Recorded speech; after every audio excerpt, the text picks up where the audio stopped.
আসসালামু আলাইকুম রহমতুল্লাহি ওয়া বারাকাতুহু।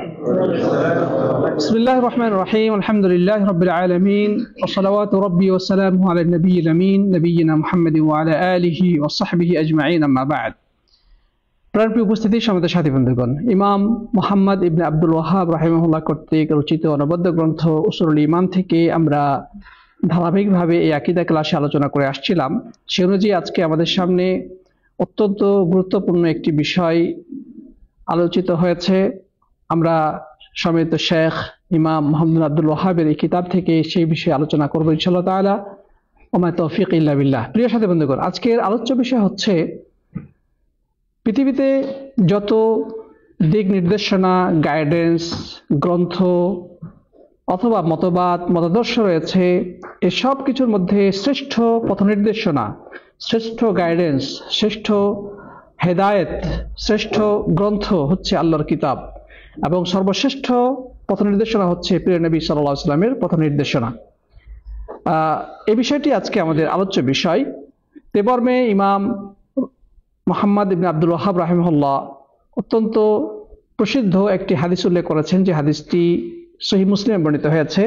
বর্ণনা করেছেন প্রখ্যাত সাহাবী জাবির ইবনে আব্দুল্লাহ রাদিয়াল্লাহু তাআলা আনহু। তিনি বলছেন যে কান রাসূলুল্লাহ সাল্লাল্লাহু আলাইহি ওয়াসাল্লাম ইযা খাতাবা ইহমাররাত আইনাহু ওয়া আলা সাওতুহু। আল্লাহ নবী সাল্লাল্লাহু আলাইহি ওয়াসাল্লাম যখন বক্তব্য দিতেন তখন তার চক্ষুদ্বয় লাল হয়ে যেত, তার আওয়াজ উঁচু হয়ে যেত। ওয়াশতাদ্দা গাদাবুহু, তার রাগ প্রচণ্ড আকার ধারণ করত। হাত্তা কাআন্নাহু মুনযিরু জাইশিন, মনে হতো তিনি যেন সেনাবাহিনীকে সতর্ক করছেন। ইয়াকুল সাব্বাহাকুম মাসাকুম ওয়া ইয়াকুল আম্মা বা'দ, তিনি সেনাবাহিনীকে এই বলে সতর্ক করছেন যে তোমরা সতর্ক হয়ে যাও, সাবধান হয়ে যাও, অচিরেই শত্রু বাহিনী তোমাদের উপরে আক্রমণ করার প্রস্তুতি নিয়েছে। আল্লাহ রাসূল সাল্লাল্লাহু আলাইহি ওয়াসাল্লাম এইভাবে বক্তব্য পেশ করতেন। এরপরে তিনি বললেন, আম্মা বা'দ ফাইন্না খায়রাল হাদিস কিতাবুল্লাহ। অতঃপর সর্বশ্রেষ্ঠ বক্তব্য, সর্বশ্রেষ্ঠ কথা হচ্ছে আল্লাহর কিতাব। ও খায়রুল হাদি হাদি মুহাম্মাদিন সাল্লাল্লাহু আলাইহি ওয়াসাল্লাম, এবং সর্বশ্রেষ্ঠ হেদায়েত বা দিক নির্দেশনা বা গাইডেন্স হচ্ছে মুহাম্মদ সাল্লাল্লাহু আলাইহি ওয়াসাল্লামের গাইডেন্স বা দিক নির্দেশনা। এখানে খায়রুল হাদি হাদি ও মুহাম্মদ, আবার এই হাদি শব্দটাকে এভাবেও পড়া যায় খায়রুল হুদা হুদা মুহাম্মাদিন সাল্লাল্লাহু আলাইহি ওয়াসাল্লাম, অর্থ একই। হাদি এবং হুদা অর্থাৎ গাইডেন্স, পথ নির্দেশনা। ফাইন্না খায়রাল হুদা হুদা মুহাম্মাদিন সাল্লাল্লাহু আলাইহি ওয়াসাল্লাম, অথবা ফাইন্না খায়রাল হাদি হাদি মুহাম্মাদিন সাল্লাল্লাহু আলাইহি ওয়াসাল্লাম। তারপরে ওয়াফি রিওয়ায়াহ কানা খুতবাতুন নবী সাল্লাল্লাহু আলাইহি ওয়াসাল্লাম ইয়াউমাল জুমআহ, অন্য বর্ণনায় এসেছে এই খুতবাটা ছিল জুমার দিন। ইহমাদুল্লাহ ওয়া ইসনি আলাইহি সুম্মা ইয়াকুলু আলা ইসরি যালিক, আল্লাহর প্রশংসা এবং গুণগান গাওয়ার পরে এরপরে তার আওয়াজ উঁচু হয়ে গেল। এরপরে তিনি এই কথাগুলো বললেন। এরপরে আরো বললেন, মান ইয়াহদিল্লাহু ফালা মুদিল্লা লাহ ওয়া মান ইউদ্লিল ফালা হাদিয়া লাহ। আল্লাহ যাকে হেদায়েত তথা পথ দেখাবেন তাকে কেউ পথভ্রষ্ট করতে পারবে না, আর আল্লাহ যাকে বিপদগামী করবেন তাকে কেউ সুপথে আনতে পারবে না বা তাকে পথ দেখাতে পারবে না। এই অংশটুকু নাসাইতে বর্ণিত রয়েছে এবং অন্য বর্ণনা এসেছে ওয়াকুল্লু দালালাতিন ফিন্নার, যে প্রত্যেকটি বিদআত হচ্ছে গুমরাহি। তার মানে এই হাদিসটা বিভিন্ন কিতাবে বিভিন্ন হয়ে এসেছে, এখানে সবগুলো বর্ণনাই উল্লেখ করা হয়েছে। তার মানে আল্লাহ নবী সাল্লাল্লাহু আলাইহি ওয়াসাল্লাম এই বক্তব্যটা দিয়েছেন জুমার খুতবায়। জুমার খুতবায় তিনি এই বক্তব্য দিয়েছেন। প্রথমে আল্লাহর প্রশংসা, আল্লাহর গুণগান গাওয়ার পরে তিনি উচ্চ কণ্ঠে বক্তব্য দেওয়া শুরু করলেন। মনে হচ্ছে যে সেনাবাহিনীকে তিনি সতর্ক করছেন। তার আওয়াজ উঁচু হয়ে গেল, তার চোখ দুটো লাল হয়ে গেল, তার ক্রোধ প্রচণ্ড আকার ধারণ করলো। মনে হচ্ছে তিনি সেনাবাহিনীকে যুদ্ধের জন্য প্রস্তুতি নিতে নির্দেশ দিচ্ছেন, সতর্ক করে দিচ্ছেন যে শত্রু বাহিনী তোমাদের উপর আক্রমণ করার জন্য প্রস্তুত, তোমরাও রেডি হয়ে যাও প্রতিহত করার জন্য। এরপরে তিনি বললেন যে পৃথিবীতে যত কথা, যত বক্তব্য রয়েছে, সর্বোত্তম বক্তব্য, সর্বোত্তম কথা হচ্ছে আল্লাহর কিতাব, অর্থাৎ আল্লাহর কালাম। আল্লাহর কথা হচ্ছে সর্বশ্রেষ্ঠ কথা, এর থেকে উত্তম কথা অন্য কিছু নেই বা হতে পারে না। এবং মুহাম্মদ সাল্লাল্লাহু আলাইহি ওয়াসাল্লাম যে দিক নির্দেশনা দিয়ে গিয়েছেন, যে গাইডেন্স, যে পথ নির্দেশনা তিনি দিয়েছেন, পৃথিবীতে যত মানুষ যত দিক নির্দেশনা দিয়েছে, পৃথিবীতে যত মানুষ যত আইডিওলজি, থিওলজি, যত মতবাদ পেশ করেছে, সবচেয়ে উত্তম হচ্ছে প্রিয় নবী সাল্লাল্লাহু আলাইহি ওয়াসাল্লামের এই গাইডেন্স বা পথ নির্দেশনা। প্রিয় সাথী বন্ধুগণ, এরপরে তিনি বললেন যে তোমরা সতর্ক হয়ে যাও, সাবধান হয়ে যাও, দিনের ভিতরে নিত্য নতুন কোনো কিছু তোমরা আবিষ্কার করবে না। সরল উমুরের মধ্যে সবচেয়ে খারাপ জিনিস হচ্ছে দিনের মধ্যে নিত্য নতুন আবিষ্কৃত জিনিস। সবচেয়ে খারাপ জিনিস হচ্ছে দিনের মধ্যে, দিনের নামে, ধর্মের নামে নিত্য নতুন আবিষ্কৃত জিনিস। ওয়াকুল্লু বিদআতিন দালালাহ, আর প্রত্যেকটি নতুন আবিষ্কৃত জিনিস হচ্ছে ভ্রষ্টতা। অন্য বর্ণে আছে কুল্লু দালালাতিন ফিন্নার, প্রত্যেকটি ভ্রষ্টতা হচ্ছে জাহান্নাম। প্রিয় বন্ধুগণ, যার পরিণত হচ্ছে জাহান্নাম। তো প্রিয় বন্ধুগণ, এই যে হাদিসটি আমরা শুনলাম, আল্লাহর কিতাব যে সর্বশ্রেষ্ঠ কালাম, আল্লাহর কিতাবের মধ্যে যে কথাগুলো আছে সেগুলো কার কথা? আল্লাহর কিতাবের মধ্যে যে বক্তব্যগুলো রয়েছে, যে কথাগুলো রয়েছে, যেই গাইডেন্স বা দিক নির্দেশনা রয়েছে, এগুলো কার পক্ষ থেকে? আল্লাহ তাআলার পক্ষ থেকে। এই কিতাব, এই কথা, এই বক্তব্য, এই দিক নির্দেশনা পৃথিবীর সর্বশ্রেষ্ঠ কথা, সর্বশ্রেষ্ঠ বক্তব্য, সর্বশ্রেষ্ঠ দিক নির্দেশনা। কোন দিক থেকে? এক নম্বর হচ্ছে ফিল আখবার, মানে কোরআনে যেই বিভিন্ন খবরাখবর বলা হয়েছে, বিভিন্ন ঘটনাবলী বলা হয়েছে, সেই দিক থেকে। অর্থাৎ কোরআনের মধ্যে যে সমস্ত ঘটনা বিবৃত হয়েছে অতীতকালের, বিভিন্ন নবী রাসূলদের বিভিন্ন ঘটনা কোরআনের মধ্যে আছে না নাই? আছে। এগুলো চূড়ান্ত পর্যায়ের সত্য, এর মধ্যে ন্যূনতম কোনো সন্দেহ বা সংশয়ের অবকাশ নাই, একেবারে চূড়ান্ত পর্যায়ের সত্য। তার এদিক থেকে এটা সর্বশ্রেষ্ঠ কিতাব। আরেকটি হচ্ছে আহকামের ক্ষেত্রে, হুকুম আহকামের দিক দিয়ে আল্লাহর কিতাবের মধ্যে যে হুকুম আহকামগুলো রয়েছে সেগুলো সবচেয়ে ন্যায়সঙ্গত, সবচেয়ে যৌক্তিক এবং মানব জাতির জন্য কল্যাণকর। এটি মানুষের দৈনন্দিন জীবনের জন্য, মানুষের জীবনযাপন এবং দৈনন্দিন জীবনের জন্য যে দিক নির্দেশনা কোরআনের মধ্যে দেওয়া হয়েছে, এদিক থেকেও কোরআন সর্বশ্রেষ্ঠ। কারণ যেই জাতি এই কোরআনের দিক নির্দেশনা অনুযায়ী তাদের ব্যক্তিগত, পারিবারিক, সামাজিক, শিক্ষা, সংস্কৃতি, অর্থনীতি, রাষ্ট্র পরিচালনা, যুদ্ধ, সন্ধি, আন্তর্জাতিক পরিমণ্ডলে যা কিছু রয়েছে, যদি কোরআনের আলোকে সেগুলো পরিচালিত করে, তাহলে নিঃসন্দেহে সেই জাতি উন্নত, সমৃদ্ধ এবং একটি নিরাপদ, সুশৃঙ্খল জাতিতে পরিণত হবে। তারা পৃথিবীর সুপার পাওয়ারে পরিণত হবে যদি তারা কোরআনের এই বিধানকে সত্যিকার অর্থে বাস্তবায়ন ঘটাতে সক্ষম হয়। এবং অতীতে হয়েছে। মুসলিমরা কোরআনকে সংবিধান হিসেবে গ্রহণ করার কারণে, কোরআনের বিধিবিধানগুলোকে তাদের ব্যক্তি জীবন থেকে শুরু করে রাষ্ট্রীয় অঙ্গনে সর্বত্র বাস্তবায়ন করার কারণে তারা একসময় বিশ্বকে নেতৃত্ব দিয়েছে। তারা একটি সুন্দর, ন্যায় পরায়ণ, একটি নীতিবান, একটি আদর্শ সমাজ বিনির্মাণ করতে সক্ষম হয়েছিল। সেটা এখন নাই কেন? এর কারণ হচ্ছে আমরা কোরআন থেকে দূরে সরে গেছি।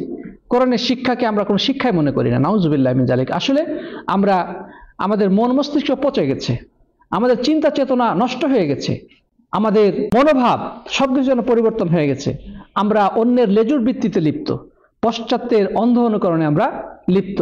আমরা মনে করি ওরাই হচ্ছে সমৃদ্ধ, ওরাই হচ্ছে সুশিক্ষিত জাতি, ওদের পথ অনুসরণ করলেই আমরা হয়তো উন্নত হতে পারবো। কিন্তু তারা হয়তোবা বৈষয়িক দিক থেকে কিছুটা ক্ষেত্রে তারা উন্নতি করেছে। হ্যাঁ, দেখতে পাবো যে তাদের বড় বড় বিল্ডিং আছে, তাদের আবিষ্কার আছে, কিন্তু আত্মিক দিক থেকে, মানসিক দিক থেকে তারা কতটা ধ্বংসপ্রাপ্ত, তারা কতটা অসুখী, সেটা একমাত্র যারা তাদের সাথে মিশেছে এবং তাদের অবস্থাগুলো পর্যবেক্ষণ, তারাই সেটা বুঝতে পারে। যার কারণে আমরা যদি দেখি পৃথিবীতে যারা সবচেয়ে বেশি আত্মহত্যা করে মৃত্যুর পথ বেছে নেয়, যে সকল দেশে মানুষ আত্মহত্যা করে জীবনকে শেষ করে ফেলতে চায়, এটা পরিসংখ্যান দেখা গেছে টপ 10 এর মধ্যে যে দেশগুলো আছে সবগুলোই হচ্ছে অমুসলিম কান্ট্রি, সবগুলোই হচ্ছে অমুসলিম দেশ। প্রথম 10 এর মধ্যে তারাই রয়েছে। অথচ যারা আমাদের থেকে, যাদেরকে আমরা মনে করি এরা খুব সুখী, এদের ঘর বাড়ি কত উন্নত, এদের বড় বড় বিল্ডিং, এদের কত উন্নত আবিষ্কার, কত কিছু আমরা মনে করি। কিন্তু খোঁজ নিয়ে দেখেন তারা মানসিকভাবে কতটা অশান্তিতে বসবাস করে, কতটা অশান্তিতে তারা জীবনযাপন করে। যে সরকারের কাছে তারা দাবি জানায় যে আমাদেরকে আত্মহত্যা করার অনুমতি দেওয়া হোক, এবং সরকার সেটা অনুমতি দিয়েছে অনেক দেশে যে তোমরা ইচ্ছা করলে আত্মহত্যা করতে পারো, এটাকে আইনগত বৈধতা দেওয়া হয়েছে। প্রিয় ভাইরা আমার, এটা তারা কি বুঝায়? যে বৈষয়িক উন্নতি কোনো উন্নতি নয় যদি আত্মিক দিক থেকে, মানসিক দিক থেকে, মনের প্রশান্তির দিক থেকে কেউ উন্নতি করতে সক্ষম না হয়। পৃথিবীতে যদি নারী ধর্ষণ কোন দেশে বেশি হয়? টপ 10 এর মধ্যে অমুসলিম দেশগুলোতে। নারী ধর্ষণ কোন দেশে হয়? সবগুলোতে, বেশিরভাগ হলো ওই ইউরোপ আমেরিকাতে। আপনি খোঁজ নিয়ে দেখেন, আপনি গুগল সার্চ করেন। প্রিয় বন্ধুগণ, কেন?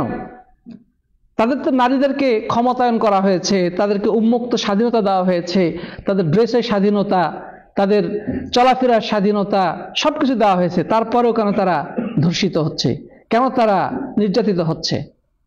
প্রিয় বন্ধুগণ, বুঝতে হবে যে যেগুলোকে আমরা উন্নতি বলছি, সমৃদ্ধি বলছি, এগুলো কিন্তু উন্নতি সমৃদ্ধি না, এগুলো হচ্ছে মায়া মরীচিকা। মরুভূমিতে দাঁড়িয়ে দূরে তাকালে দেখা যাবে যে প্রচন্ড কিরণ, রোদের উত্তাপে মনে হয় যে পানি খেলা করছে, মনে হয় সাগরের পানি ঢেউ খেলছে, কিন্তু আপনি কাছে যে দেখবেন কিছুই নেই। তো ওদেরকে আমরা সুখী মনে করছি, কিন্তু তারা আসলে সুখী নয়, তারা আসলে উন্নত নয়। প্রকৃত উন্নতি, বৈশ্বিক কোনো উন্নতি প্রকৃত উন্নতি হতে পারে না। আল্লাহ নবী সাল্লাল্লাহু আলাইহি ওয়াসাল্লাম কি বলেছেন? লাইসাল গিনা গিনান নাফস। ওয়ালাকিন, আল্লাহ নবী সাল্লাল্লাহু আলাইহি ওয়াসাল্লাম বলেছেন যে লাইসাল গিনা বিকাসরাতিল আগরাদ ওয়ালাকিনাল গিনা গিনান নাফস। যে অর্থ সম্পদ বেশি থাকলেই তাকে প্রকৃত ধনী বলা যাবে না। প্রকৃত ধনী সেই ব্যক্তি যে মনের দিক থেকে ধনী, অর্থাৎ যার মানসিক সুখ আছে, মনে প্রশান্তি আছে, সে হচ্ছে প্রকৃত সুখী, প্রকৃত ধনী, সে প্রকৃত সমৃদ্ধশালী, সে প্রকৃত উন্নত। তো যাই হোক, যে কথা বলতে যাচ্ছিলাম যে কোরআনের মধ্যে আল্লাহ সুবহানাহু ওয়া তাআলা যে বিধিবিধানগুলো দিয়েছে, বৈশ্বিক জীবনে যদি এটা বাস্তবায়ন ঘটানো হয়, তাহলে এই দুনিয়াতে মানুষ একটি উন্নত, সমৃদ্ধ এবং একটি আদর্শ রাষ্ট্রে পরিণত হবে। পৃথিবীর নেতৃত্বে তারা চলে আসবে, পৃথিবীতে একটি সুপার পাওয়ার প্রতিষ্ঠিত হবে মুসলিমদের দ্বারা, এবং ইতিপূর্বে হয়েছে। কিন্তু দুর্ভাগ্য, আমরা সেই কোরআন থেকে দূরে সরার কারণে আজকে আমরা অপদস্থ, লাঞ্ছিত এবং অধপতিত জাতিতে পরিণত হয়েছি। প্রিয় বন্ধুগণ, অনুরূপভাবে কোরআনের যে বাক্যগুলো আছে, কোরআনের মধ্যে যে শব্দ এবং বাক্যের ব্যবহার রয়েছে, কোরআনের মধ্যে যে ভাষা শৈলী, যে ভাষার সৌন্দর্য রয়েছে, এই ভাষার শৈলী, এই সৌন্দর্য পৃথিবীর সকল লিখিত গ্রন্থকে চ্যালেঞ্জ করতে সক্ষম। কারণ এর মধ্যে রব্বুল আলামিন যে উচ্চ মানের সাহিত্য, উচ্চ মানের ভাষা এবং প্রভাব সৃষ্টিকারী শব্দ ব্যবহার করেছেন, তৎকালীন আরব সমাজ তখন কিন্তু ভাষা সাহিত্যে তারা খুব পরিচিত ছিল। তাদের কবিতা সাহিত্য নিয়ে তারা যথেষ্ট পারঙ্গম ছিল। সে জাহিলি যুগের আরবি কবিতা এখনকার যুগে ঢাকা বিশ্ববিদ্যালয় থেকে শুরু করে বড় বড় বিশ্ববিদ্যালয়ে পাঠ্যপুস্তক হিসেবে পড়ানো হয়, অথচ ওই কবি কোনো ইউনিভার্সিটিতে পড়ে নাই, সে কোনো স্কুলে কোনোদিন যায় নাই, স্বভাব কবি। তার মুখনিসৃত যে কবিতাগুলো, সেই কবিতাগুলো এখনকার আমাদের বিশ্ববিদ্যালয়গুলোতে নিয়মিত পড়ানো হয়, এটার উপরে ডক্টরেট হচ্ছে, থিসিস হচ্ছে। তো সেই সাহিত্যের উৎকর্ষের যুগে কোরআন নাজিল হয়েছিল, এবং তৎকালীন আরবরা এত সাহিত্য চর্চা করার পরেও কোরআনের ভাষা সাহিত্য এবং ভাষা শৈলীর কাছে তারা পরাভূত হয়ে তারা নির্দ্বিধায় একথা স্বীকার করতে বাধ্য হয়েছিল, লাইসা হাযা মিন কালামিল বাশার, এটা কোনো মানুষের কথা হতে পারে না। আমরা কবিতা অনেক জানি, কিন্তু কোন কবিতা যেটা আমাদের সকল কবিতাকে চ্যালেঞ্জ করছে? কোন ধরনের ভাষার প্রয়োগ যেটা আমাদের সমস্ত ভাষার জন্য চ্যালেঞ্জ হয়ে দাঁড়িয়েছে? প্রিয় বন্ধুগণ, তো ফাইন আসদাকাল হাদিস কিতাবুল্লাহ, সত্যতার দিক দিয়েও এটি সর্বশ্রেষ্ঠ গ্রন্থ। তারপরে প্রিয় বন্ধুগণ, কোরআনের এই যে মাধুর্যপূর্ণ বাক্য, উচ্চমানের শক্তিশালী শব্দ প্রয়োগ এবং এই যে ছন্দময় ভাষা, এগুলো কাফেররা তারা গোপনে শুনে তারা একে অপরকে বলতো যে এক বিস্ময়কর কিতাব, এ আশ্চর্যজনক গ্রন্থ, এরকম বাক্য আমরা কখনোই শুনি নাই। যার কারণে অনেকে ইসলামও কবুল করেছে এই ভাষা সাহিত্যের কাছে, তাদের ভাষা সাহিত্য পরাভূত হওয়ার কারণে। আল্লাহ সুবহানাহু ওয়া তাআলা কোরআনে বলেছেন যে ওয়াইন কুনতুম ফি রাইবি মিম্মা নাযালনা আলা আবদিনা ফাতু বিসূরাতিন মিন মিথলিহি। আল্লাহ তাআলা বলছেন যে আমি আমার বান্দার প্রতি যা নাজিল করেছি সেটার ব্যাপারে তোমাদের ন্যূনতম কোনো সন্দেহ থেকে থাকে, তাহলে এই কোরআনের মতো একটা সূরা তোমরা নিয়ে এসে হাজির করো। এবং এক্ষেত্রে তোমাদের যত সাহায্যকারী গোষ্ঠী আছে, তোমাদের যত কবি সাহিত্যিক, যত বড় বড় ভাষা পণ্ডিত রয়েছে, সবাইকে একসাথে জমা করার পরে কোরআনের একটি সূরার মতো করে তোমরা সূরা রচনা করো, সূরা তৈরি করো, যদি তোমরা সত্যবাদী হয়ে থাকো। এটা তো সরাসরি চ্যালেঞ্জ, ঠিক না? ঠিক। কিন্তু আজকে 1450 বছরের ইতিহাসে এই চ্যালেঞ্জ গ্রহণ করার মতো দুঃসাহস কেউ দেখাতে পারেনি। আরেকটি চ্যালেঞ্জ কোরআনের প্রথমেই, আলিফ লাম মিম যালিকাল কিতাব লা রাইবা ফিহি। এটা হচ্ছে এমন একটি কিতাব যার মধ্যে কোনো সন্দেহ নেই, কোনো সন্দেহের সুযোগই নেই। পৃথিবীতে যত গ্রন্থকার গ্রন্থ লিখেছে, গ্রন্থের শুরুতেই তারা একটা ভূমিকা লিখে দেয়, সেখানে নিজের দুর্বলতাকে স্বীকার করে বলে যে বিজ্ঞ পাঠকের কাছে অনুরোধ, আমার লেখায় যদি কোথাও ভুল ত্রুটি পরিলক্ষিত হয়, অসঙ্গতি ধরা পড়ে, তাহলে দয়া করে আমাকে জানাবেন, পরবর্তী সংস্করণে তা সংশোধন করে নেওয়া হবে, বলে কিনা? কিন্তু আল্লাহর কিতাব এটা তো মানুষের কোনো বক্তব্য নয়, এটা তো রব্বুল আরবাব মালিকুল আমলাক, মহান রাজাধিরাজ আল্লাহ সুবহানাহু ওয়া তাআলার পক্ষ থেকে নাজিলকৃত কিতাব। এর মধ্যে সন্দেহ কোনো অবকাশ থাকা কি সম্ভব? এর মধ্যে কোনো সন্দেহ থাকার সুযোগ নাই, সম্ভাবনাও নেই। লা রাইবা ফিহি, এর মধ্যে কোনো সন্দেহ নেই।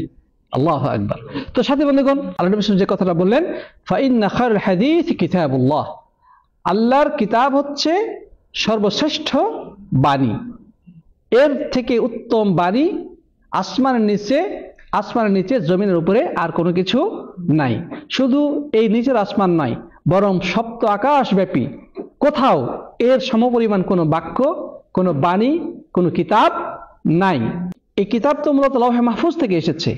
আল্লাহ রাব্বুল আলামিন তার নিজের কাছে সেই সংরক্ষিত ফলকে তিনি সর্বপ্রথম এটাকে সংরক্ষণ করেছেন।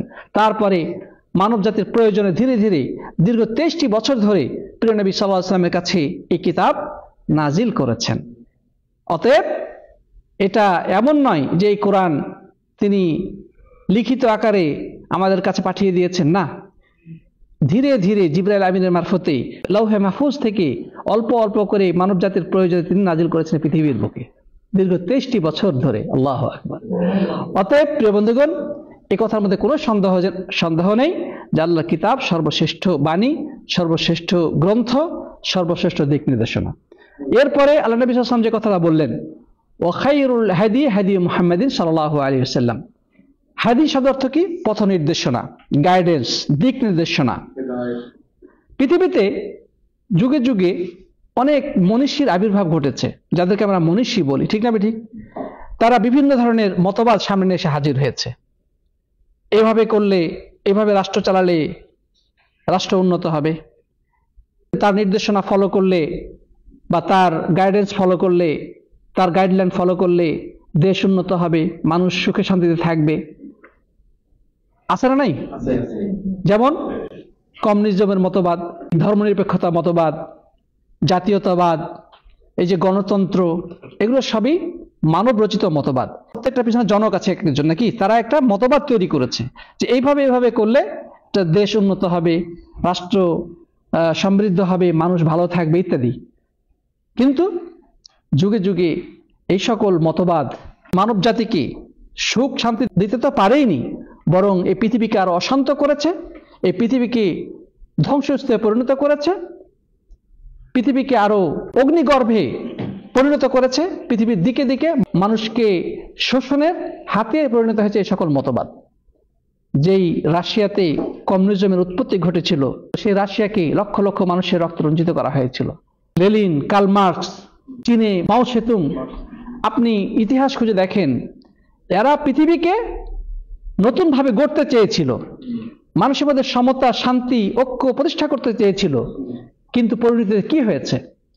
বরং তারা পৃথিবীকে রক্তে রঞ্জিত করেছে, মানুষের ঘর বাড়ি আবাসভূমি ধ্বংস করেছে, এবং পৃথিবীতে যত মানুষ হত্যা ঘটেছে আপনি খোঁজ নিয়ে দেখেন, প্রথম বিশ্বযুদ্ধ, দ্বিতীয় বিশ্বযুদ্ধ থেকে শুরু করে এই লেনিন, কার্ল মার্কস, মাও সেতুং, এদের মাধ্যমে যে পরিমাণ মানবতার পতন ঘটেছে, মানুষ নিহত হয়েছে, রক্তে রঞ্জিত হয়েছে, এই সবুজ বসুন্ধরা পৃথিবী ইতিহাসে এত বড় হত্যাকাণ্ড, এত বড় নির্মমতা আর কখনোই ঘটে নাই। কেননা এগুলা আল্লাহর কিতাবের বিরুদ্ধে চ্যালেঞ্জ করে এসেছে। আল্লাহ রাসূল সাল্লাল্লাহু আলাইহি ওয়াসাল্লামের সেই গাইডেন্স থেকে মুখ ফিরিয়ে তারা নতুন মতাদর্শ তারা প্রতিষ্ঠা করেছে। সাথী বন্ধুগণ, অতএব আমরা যে কথা বলতে চাই, আল্লাহ রাসূল সাল্লাল্লাহু আলাইহি ওয়াসাল্লামের সেই বক্তব্য যে সর্বশ্রেষ্ঠ গাইডেন্স, দিক নির্দেশনা হচ্ছে নবী মুহাম্মদ রাসূলুল্লাহ সাল্লাল্লাহু আলাইহি ওয়াসাল্লামের গাইডেন্স বা দিক নির্দেশনা। আল্লাহ তাআলা কোরআনে বলেছেন, লাকাদ কানা লাকুম ফি রাসূলিল্লাহি উসওয়াতুন হাসানাহ, লাকাদ কানা লাকুম ফি রাসূলিল্লাহি উসওয়াতুন হাসানাহ, নিশ্চয় রাসূলুল্লাহর মধ্যে রয়েছে তোমাদের জন্য উত্তম ও অনুসরণীয় আদর্শ। অতএব প্রিয় বন্ধুগণ, আমরা তাকে যদি ফলো করি, তার গাইডেন্সকে যদি আমরা ফলো করি, তবে আমরা দুনিয়াতে যেভাবে সুখ সমৃদ্ধ জীবন অর্জন করতে পারবো, মৃত্যুর পরবর্তী জীবনটা হবে আমাদের আনন্দময় এবং কণ্টকমুক্ত। প্রিয় বন্ধুগণ, রব্বুল আলামিন কোরআনের মধ্যে এই বিষয়টি উল্লেখ করেছেন। আল্লাহ সুবহানাহু ওয়া তাআলা বলছেন, ফামানিত্তাবা হুদায়া ফালা ইয়াদিল্লু ওয়ালা ইয়াশকা, যে আমার গাইডেন্সকে ফলো করবে সে কখনোই বিপদগামী হবে না এবং সে কখনোই দুর্ভাগ্যে পতিত হবে না। আল্লাহ তাআলা বলছেন, ওমান আ'রাদা আন যিকরি ফাইন্না লাহু মাঈশাতান দানকা ওয়া নাহশুরুহু ইয়াওমাল কিয়ামাতি আ'মা, যে ব্যক্তি আমার এই দিক নির্দেশনা থেকে মুখ ফিরিয়ে নেবে, তার পরিণতি কি হবে? দুনিয়াতে সে খুবই দুর্দশাময় সংকীর্ণ জীবনে সে পতিত হবে এবং কিয়ামতের দিন সে উঠবে অন্ধ হয়ে। প্রিয় বন্ধুগণ, তাহলে আল্লাহর যে দিক নির্দেশনা থেকে মুখ ফিরিয়ে চলবে, দুনিয়াতে তার জীবনটা হবে দুর্বিষহ, দুর্দশাময়, সংকীর্ণ। একটা মানুষ আত্মহত্যার পথ কখন বেছে নেয়? সে দেখে যে পৃথিবীতে সব দরজা তার জন্য যেন বন্ধ, পৃথিবীটা উন্মুক্ত হওয়ার পরও কোথাও যেন তার যাওয়ার জায়গা নাই। তাকে কেউ ভালোবাসে না, কেউ তাকে সম্মান করে না, কেউ তাকে বুঝে না, সবাই তার বিরুদ্ধে, পৃথিবীটা তার বিরুদ্ধে। সে নিজেকে ভাবতে শুরু করে যে এই পৃথিবীতে থাকার উপযুক্ত আমি না। শেষ পর্যায়ে সে নিজেকে শেষ করে ফেলে, লাইফে সে পেস্তুল ঠিকিয়ে দুনিয়া থেকে চলে যায়। প্রিয় বন্ধুগণ, কারণ কি? আল্লাহর জিকির থেকে দূরে থাকার কারণে, আল্লাহর কিতাব থেকে দূরে থাকার কারণে। আল্লাহ যেটা বলে দিয়েছেন যে দুনিয়াতে সে সংকটময় এবং সে দুর্দশাময় এবং সে সংকীর্ণ জীবনের পতিত হবে, এবং সেটাই ঘটে। যে একজন ইমানদার সে কখনো হতাশ হয় না, একজন মুমিন কখনো হতাশ হয় না। জীবনে যত ধরনের বিপদ আসুক না কেন, যত কঠিন সময় তার সামনে আসুক না কেন, সে বলবে কদ্দারাল্লাহু মা শাআ ফাআল, আল্লাহ যেটা লিখে রেখেছেন, যেটা চেয়েছেন সেটাই ঘটেছে। মেঘ দেখে তুই করিস নে ভয়, আড়ালে তার সূর্য হাসে। সে বিশ্বাস করে যে যতই ঘন কালো মেঘে আকাশ ছেয়ে যাক না কেন, এই মেঘ সরে যাবে, আবার রক্তিম সূর্যের আলোয় পৃথিবীটা হেসে উঠবে। তার ভিতরে এই বিশ্বাসটা রয়েছে। রাতের অন্ধকার যত ঘনীভূত হয়, যত গভীর হয়, ভোর তত কাছে আসে, সেই বিশ্বাস তার মধ্যে আছে। সে তাকদীরের প্রতি বিশ্বাস রাখে যে আল্লাহর ফয়সালা ছাড়া কোনো কিছু ঘটে না, আল্লাহ ফয়সালা ছাড়া কোনো কিছুই ঘটে না। সে বিশ্বাস করে পৃথিবীর সমস্ত মানুষ যদি একত্রিত হয়ে তোমার উপকার করতে চায়, তাহলে আল্লাহ লিখিত ফয়সালার বাইরে তো এতটুকু উপকার করতে পারবে না। ঠিক একইভাবে পৃথিবীর সমস্ত মানুষ যদি তোমার বিরুদ্ধে লেগে পড়ে, তোমার শত্রুতে পরিণত হয়, তোমার ক্ষতি করতে চেষ্টা করে, তারা আল্লাহ লিখিত ফয়সালার বাইরে এতটুকু তোমার ক্ষতি করতে পারবে না, এটা সম্ভব নয়। এই বিশ্বাস যখন হৃদয়ে পতিত হবে, এই তাকদীরের প্রতি এই দৃঢ় মনোবল, দৃঢ় বিশ্বাস যদি কারো থাকে, সে কখনোই হতাশ হতে পারে না, সে কখনোই বিপদ হবে অস্থির হতে পারে না, সে কখনো ডিপ্রেশনে যেতে পারে না। মুমিন কখনো ডিপ্রেশনে যেতে পারে না। আল্লাহ তাআলা বলছেন, লা তাকনাতু মির রাহমাতিল্লাহ, যে আল্লাহর রহমতের ব্যাপারে নিরাশ হয়েও না। যারা কাফের তারাই শুধুমাত্র আল্লাহর রহমতের ব্যাপারে নিরাশ হয়ে থাকে। সুতরাং ইমানদার কখনোই নিরাশ হয় না, অসুখ বিসুখ বিপদ আপদে তার বিশ্বাসটা কি জানেন? রাসূল করিম সাল্লাল্লাহু আলাইহি ওয়াসাল্লাম কি বলেছেন? আজাবান লি আমরিল মুমিন ইন্না আমরাহু কুল্লাহু লাহু খায়র ওয়া লাইসা যালিকা ইল্লা আল মুমিন ইন আসাবাতহু সাররা শাকার ফাকানা খায়রান লাহ ওয়া ইন আসাবাতহু দাররা সাবার ফাকানা খায়রান লাহ। রাসূল করিম সাল্লাল্লাহু আলাইহি ওয়াসাল্লাম বলেছেন যে মুমিনের বিষয়টি সত্যি বিস্ময়কর, আশ্চর্যজনক। যদি তার জীবনে ভালো কিছু নেমে আসে, সে কোনো সুসংবাদ পায়, তার জীবনে ভালো কিছু অর্জিত হয়, সে আল্লাহর শুকরিয়া আদায় করে, আলহামদুলিল্লাহ। ভালো চাকরি পেয়েছি, আলহামদুলিল্লাহ। সন্তান হয়েছে, আলহামদুলিল্লাহ। ভালো স্ত্রী পেয়েছে, আলহামদুলিল্লাহ। রোগ থেকে ভালো হয়ে গেছে, সুস্থতা অর্জন করেছে, আলহামদুলিল্লাহ। মানে জীবনে প্রত্যেকটা ক্ষেত্রে ভালো কিছু পেলে আলহামদুলিল্লাহ পাঠ করে। ওয়াইন আসাবাতু দাররা সাবার ফাকানা খায়রান লাহ। আর যদি কোনো দুঃখজনক, কোনো কষ্ট এবং মর্মপীড়াদায়ক কোনো কিছু ঘটে, সে কি করে? সবর করে। কোনো বিপদে পড়লে ধৈর্য ধারণ করে। সে বলে কদ্দারাল্লাহু মা শাআ ফাআল, আল্লাহর ফয়সালা যেটা ঘটেছে সেটাই হয়েছে, আল্লাহ যা চেয়েছেন তাই হয়েছে। সে ধৈর্য ধারণ করে, এটা তার জন্য কল্যাণকর। তার মানে দুটাই কল্যাণকর।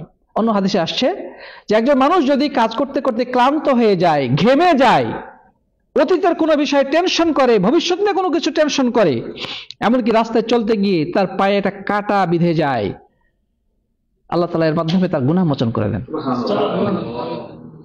অন্য বর্ণনা আছে তার মর্যাদা বৃদ্ধি করে দেন। সুবহানাল্লাহ। তাহলে মুমিনের হতাশার জায়গা কোথায়? জীবনে যা কিছুই ঘটুক না কেন, এর দ্বারা আমাদের শুধু কল্যাণই রয়েছে। রব্বুল আলামিন এর মাধ্যমে আমাদের গুনাহ মোচন করেন, আখিরাতে মর্যাদা বৃদ্ধি করেন। সুতরাং মুমিন কখনো হতাশ হয় না। আল্লাহ রাসূলের এই কথাটা কতটা সত্য। ফাইন আহসানুল হাদিসি কিতাবুল্লাহ, অথবা খায়রুল হাদিসি কিতাব, সর্বশ্রেষ্ঠ গ্রন্থ, সবচেয়ে উত্তম কথা হচ্ছে আল্লাহর কিতাব। তো আমরা বুঝতে পেরেছি কোন দিক থেকে আল্লাহর কিতাব সর্বশ্রেষ্ঠ। প্রিয় বন্ধুগণ, আমরা কথা আজকে আর বাড়াবো না। আমরা মনে হয় হাদিসের এইটুকুই আমাদের যথেষ্ট হতে পারে। নেক্সট টাইমে ইনশাআল্লাহ হাদিসের বাকি অংশ আমরা আলোচনা করব আল্লাহ চাহে তো।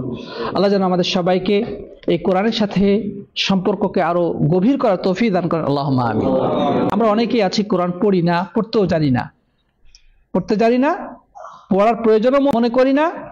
দিন চলে যায়, সপ্তাহ চলে যায়, বছর চলে যায়, আমরা কোরআন খুলে দেখার গরজ অনুভব করি না। তাহলে আমাদের জীবনে হতাশা নেমে আসবে না তো কাদের জীবনে নেমে আসবে? আমরা সামান্যতেই হাহুতাশ করবো তো কাদের জীবনে এই হাহুতাশ নেমে আসবে? প্রিয় বন্ধুগণ, যে ব্যক্তি কোরআনের সাথে সম্পর্ক যত বেশি গভীর করতে পারবে, তার জীবনটা ততই সুখময় হবে। আর মধ্যে কোনো সন্দেহ নেই, কোনো সন্দেহ নেই। আপনার কোরআনের সাথে রিলেশনটা যত বেশি হবে, আপনার টেনশন, আপনার অস্থিরতা, আপনার হতাশা, ডিপ্রেশন দূর হতে বাধ্য। আল্লাহ যেন আমাদেরকে আল্লাহর কিতাব অনুযায়ী জীবন পরিচালনা করার তৌফিক দান করেন, আল্লাহুম্মা আমিন। কোরআনের সাথে আমাদের সম্পর্কে গভীর করার তৌফিক দান করেন, আল্লাহুম্মা আমিন। সবাইকে অনেক অনেক ধন্যবাদ জানিয়ে আজকে আলোচনা এখানেই সমাপ্ত করছি। জাযাকুমুল্লাহু খাইরান। সুবহানাকাল্লাহুম্মা ওয়া বিহামদিকা আশহাদু আল্লা ইলাহা ইল্লা আনতা আস্তাগফিরুকা ওয়া আতুবু ইলাইক।